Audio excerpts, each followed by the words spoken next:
How's it going, guys? Coffee here. Today I want to showcase Charge Calling Moto.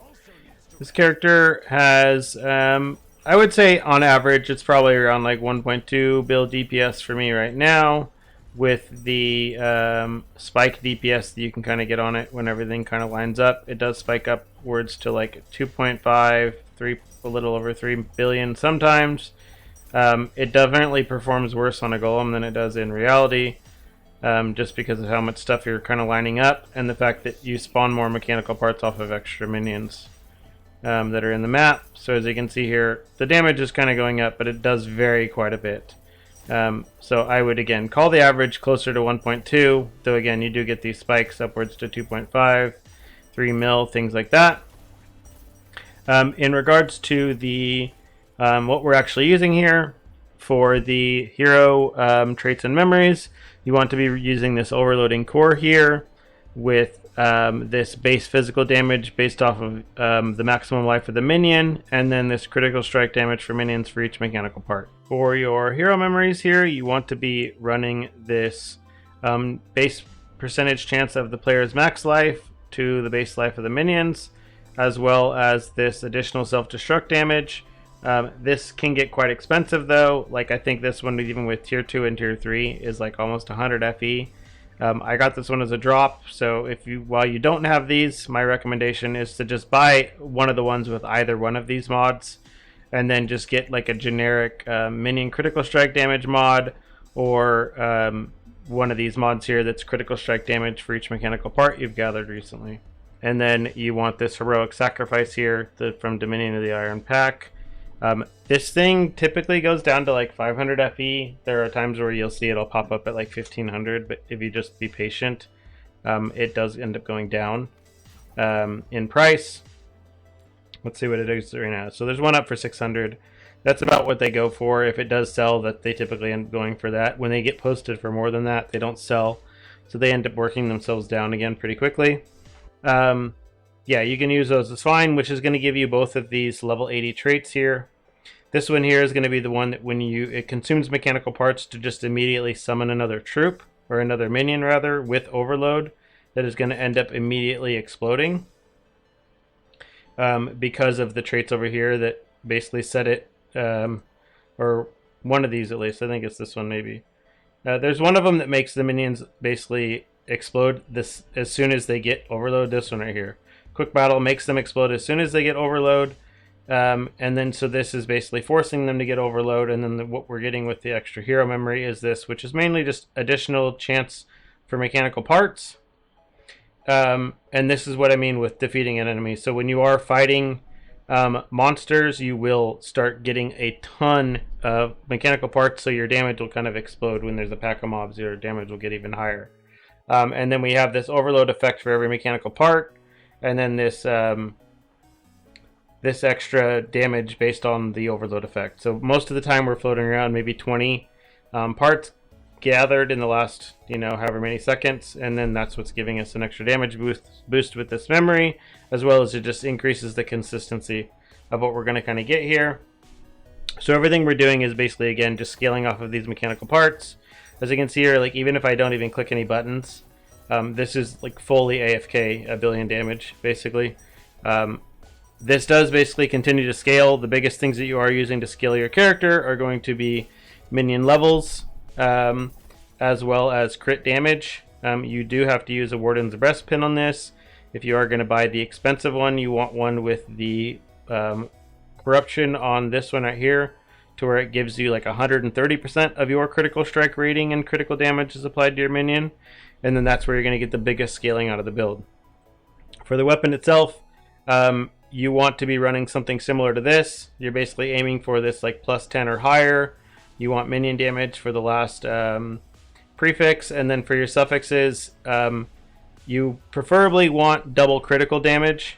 Like, so you would want critical strike damage, minion critical strike damage, and then either this again, minion critical strike rating or attack critical strike rating for the gear. Either one, because we are using Isomorphic Arms. We're using Winter of Origin, as most other builds. For your prisoner rings here, you do want prisoner rings, because again, you want this critical strike damage going to your pet, And then so the same thing, you want your mods to be critical strike rating, critical strike damage, but the last prefix that you would normally end up having here is you do want the command. You want command. I haven't rolled my rings yet. These rings aren't good enough for me to craft command on them, but that is what you do want to actually be for your last thing. Is you want to get this mod here of getting command per second. Command is just going to increase your damage. It is a more multiplier basically. With command itself is going to increase the total damage that your character is doing by a lot. So same thing goes for the other ring. You just want this again. Double crit, some resistances, and then you have your life, your minion damage, and your command. For the boots, same thing. You're typically just going to end up having to get your life and res on your boots here. You are extremely res kind of crunched because of how much you're trying to push damage. But everything you're trying to do is also just pushing your own character's life, because you're with the mods you're transferring whatever percentage of your life to the damage for your pet. So it scales really well off of that. For the gloves, same thing. We're just going for some crit damage, max life, and then resistances. And for your chest, you're just going for a +2 active skill chest with minion life, minion damage, and crit. For helmet, you do want this double damage for minions, and then critical strike damage, critical strike rating, and then again you want to make sure you get the Fallen Knight helmet that has extra crit, because this is all going to your pet. And then same thing for your life here. You want increased max life and increased life. You can see I'm sitting at 5200. Something I was using before I crafted my chest was this Martyr's Staff, which brings my life up to almost 9k. I will swap this on sometimes for, like, if I'm doing Path of the Brave 4 or like really hard T8 stuff. I will swap this on just because it gives me some extra survivability. I trade a little bit of life for it, but that's fine. It's all a give and take. So if we actually look at what their setup is here, everything we are trying to do, again, we don't need to worry about any attack or cast speed on this build. You're purely going off of damage, again, because the effect for the explode is not impacted by attack speed at all. So it's a wasted mod, so you pretty much don't really want it anywhere. For the spell guard we have here, we do have +18. I do have like a +2 minion skill candle, but I've been testing and I'm not really sure if it's even better than the 20% cooldown reduction because of that. So yeah, I'm kind of on the fence in regards to that. I've been kind of testing it, but these are the other mods you're going to be wanting to be using: Servant Damage, Critical Strike Damage, Servant Life, Mechanical Modification, and Steamroll. For my Blurry Steps, I am running Mass Effect, Mania, Cooldown Reduction, and Overclock. Because of the way that the triggering is happening for recasting your minion, you are able to use Overclock with Blurry Steps, so you can kind of run in a circle and get this additional damage off of it. So this is nice because of the way that it's triggering off of getting mechanical parts. If you don't want to run Blurry Steps, you could always just run a restoration effect here instead, but I'll show you why I don't have to run any restoration effect on my bar personally after this. This is right here. You want to run Dark Gate. Command right here, as you can see, is very important, because for every point of command it is increasing your damage by 2% more. So you basically, this is why it's very important to have like command rings, things like that. Everywhere you can get increased command is going to help ensure that you're at a higher command level, and then it's just going to increase your damage by a lot. And then for this, we're running a Terrain of Malice vulnerability. If you don't want to run this with extended duration, you can run this with Abysmal Hatred instead. It is just going to make it smaller, but it will make the curse effect more effective. So you'll see here, if we test this on the boss, the damage will be a little bit higher just because of an increased effect on vulnerability. And then we're running a Blink here with Quick Mobility, Magic Dash, and Periodic Burst. For your auras, I'm running a Steadfast, Magical Source, and Swiftness on Seal Conversion. You can run Rejuve as well if you want to trade off the extra life. For me personally, I don't really need the extra regen, so I haven't been running it. And then for our other auras, we're running Fearless, Weapon Amplification, and Elemental Resistance. And then we have an auto defense setup here with with seal conversion. We actually don't need this extended duration here. We're going to go ahead and remove that, give ourselves a little bit of life back, since we're not using like the 9k HP chest anymore. So if you do have a chance to actually ramp up before a boss, if it's like a boss encounter, what you want to do is you want to basically click your button until you get to these 12 mechanical parts here on the side, and this is where you would basically be starting the fight. And as you can see, I'll typically get a little bit of a higher spike here at the very beginning if I do it this way. But once the mechanical parts are on the ground, you're pretty much just hitting your 3 buttons and you're just going through. One thing you will notice is that when the purple bar gets all the way full is when it gives overload to all the minions, which is one of the things that will cause them all to explode at once. And that's where you'll typically see the big burst DPS spot, is if you can get multiple minions all spawned during that window. Which is why what I was saying in regards to not sure if you're better off basically running a 20% CDR or a +2 minion candle. I mean, preferably we have a +2 minion candle with 20% CDR. That's the end goal of what we're crafting here with the city, but that's what we're going to go ahead and try for. So in regards to the actual tree here, what you want to be going for is we're going for God of Machines, and this is going to be here you're going for orders, and then you are going for Isomorphic Arms. Before you get a weapon, like if you're just leveling this, you can level these with just the normal mace that everyone uses. Interlocking Soul.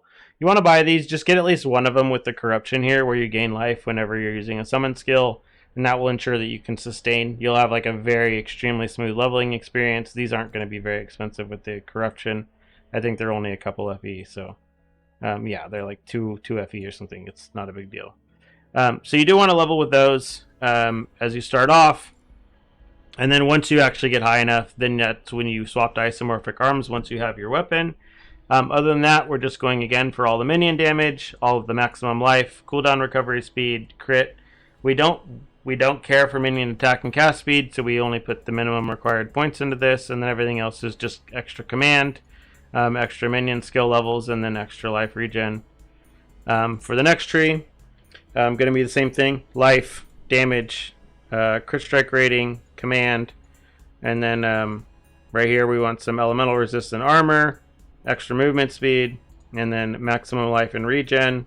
And then same thing, this is just a little bit of base damage, and then +1 to levels of minions.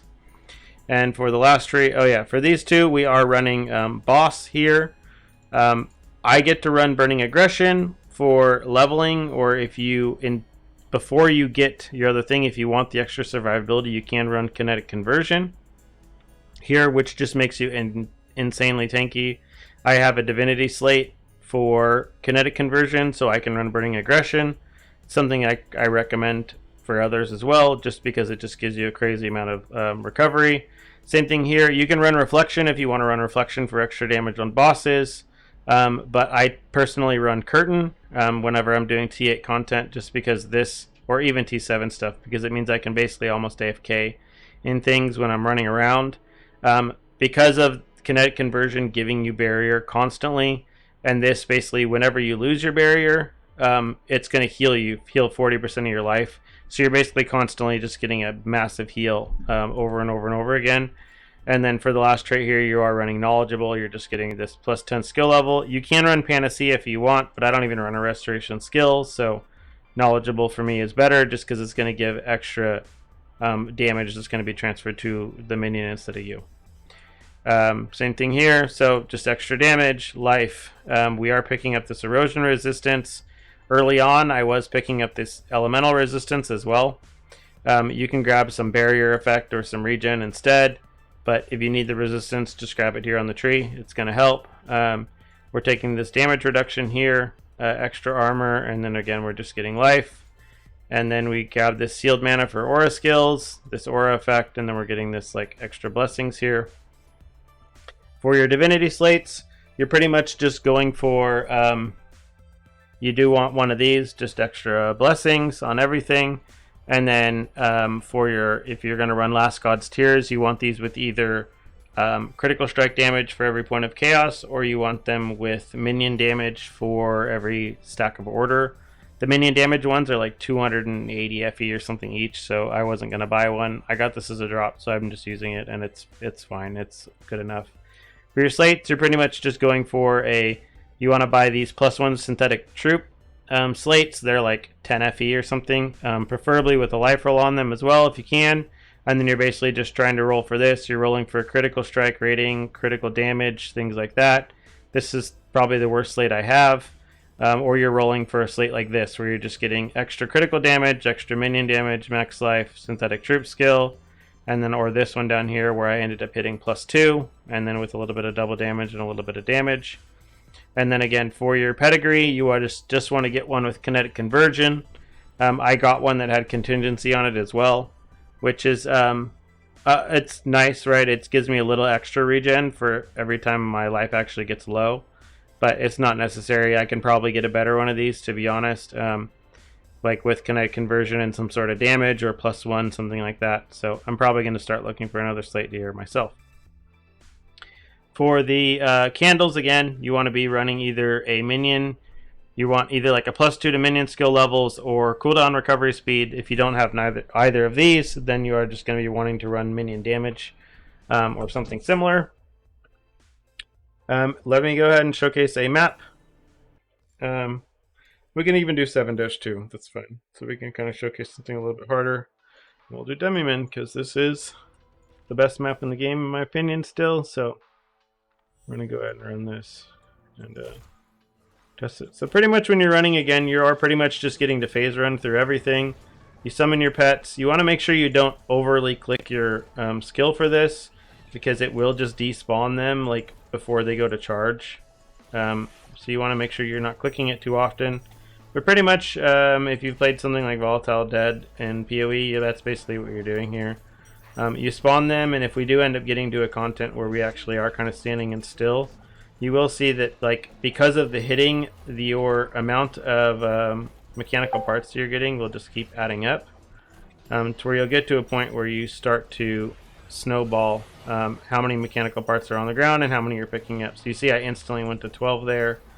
So if you're fighting anything that's standing still, you are going to end up with a ton of these. That's what makes this build really so good for things like Path of the Brave, is because you end up stacking all these mechanical parts, is where you end up getting like the massive damage increases for the character. So let's go ahead and showcase the city while we're at it. And let's go ahead.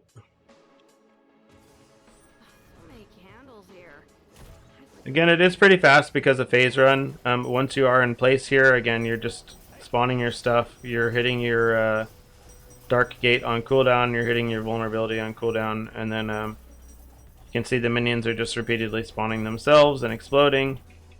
So it's really good for a content like this where you just kind of have to sit in a circle. With the extra barrier, because of the phase run, you are moving a lot. So you're constantly getting a refresh on the barrier if you need it. And then you'd be constantly getting the heals as well. So you can run that if you really want to. So let's go ahead and get these. Notice the damage is, again, is incredibly high for any of the content we're doing right now. The total amount of FEs I probably have into this, it's probably getting close to maybe. It's like at least 1,500, maybe close to 2K now. It depends on the price of the slates, things like that. The weapon itself, if you can find a weapon, I ended up finding this weapon on the ground. It was just +4 to active skill levels and +1 minion skill level with the critical strike rating and attack crit. So I ended up just basically upgrading these. Like, these mods were like T5 or T6 or something. So I upgraded all the mods up. I upgraded the minion skill level to T1, and then I used the and then I just used the Ember on it to push it to T1. I'm not really prepared to do T1 on this again. The one downfall of buying a weapon like this that's like +4, +1 is when I go to push the second one to T0, there's like a 33% chance that this is going to fall off. So I'm not really, don't know if I'm going to do that. If I have a ton of extra money and I can actually ensure that I can craft myself another hammer if it bricks, then I'll do that. But it's not really a focus right now. I feel like there's other more important things I could be doing with the gear to increase it, which are going to be like the rings, things like that. But as you can see here, as soon as like the bosses die, like there's the monsters, the minions are just, there's so many of them spawning that it starts to go kind of crazy. Like this is what happens in Path of the Brave, things like that, to where you're just getting a ton of respawns, a ton of things are dying, and they just basically run around and instantly explode everything on the screen. Which is very chill. It's very nice. Again, the build is extremely tanky. I'll have some Path of the Brave footage that I'll post tomorrow as well. And yeah, if you have any questions about the build, leave them in the comments down below. I'll be more than happy to answer them. And other than that, see you in the next one.